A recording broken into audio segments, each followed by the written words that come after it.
Season की शुरुआत में आपको याद होगा कि नेगन ने मैगी को समझाया था कि वह क्रोएशिया को कैसे जानता है। यह कोई सुखद कहानी नहीं थी।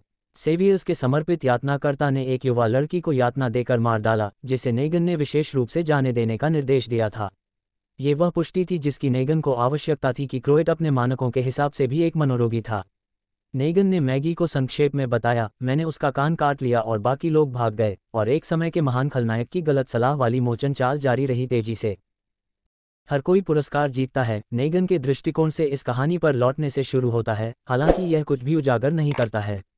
एक अधिक संकी आदमी सुझाव दे सकता है कि यह स्टीवन ऑग को साइमन के रूप में एक संक्षिप्त कैमियो के लिए वापस लाने का एक बहाना है। हाँ, साइमन डेथ सिटी में है, लेकिन केवल इस 30 सेकंड के कैमियो के लिए, जो आपको आश्चर्यचकित करता है कि बात क्या थी। नेगन की वर्तमान समय में चिंतनशील भावना, इसलिए फ्लैशबैक। एक बात के लिए, वे द क्रोएट पर अपना कदम रखने वाले हैं, जिसे नेगन एक गाने की प्रतिध्वनि सुनने जैसा बताते हैं जिसे वह अब और नहीं सुनना चाहता। दूसरे के लिए, एपिसोड 3 में उसने लूथर को मार डाला, और अन्य लोग सोच रहे हैं कि वह कहाँ चला गया है। एपिसोड की शुरुआत में ही मैगी को पता चल गया कि नेगन ने ही उसे अपमानित किया था, और उसे उसका स्पष्टीकरण सुनने में कोई दिलचस्पी नहीं है कि उसने ऐसा क्यों किया। हालांकि वह बहुत जल्दी चुप हो गई जब नेगन ने उसे याद दिलाया कि उसने स्पष्टीकरण के लायक भी बहुत सी चीजें की हैं। वैसे भी, द क्रोएट को पकड़ने की योजना इस प्रकार चलती है। नेगन उसे फंसाता है जबकि मैगी और न्यूयॉर्कर्स हर्शेल को मुक्त कर देते हैं। फिर सभी लोग द क्रोएट और बुराजी को शहर के आधे रास्ते में कूदते हैं।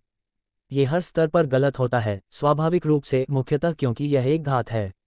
क्रोएशिया अपने एमएमए पिंजरे के साथ न्यूयॉर्क वासियों को बड़े सभागार में लुभाता है और भागते समय मिसोकोवा के प्रोप्लाकट ईजोरा का उपयोग करके बड़ी संख्या में लोगों को अपनी ओर आकर्षित करता है।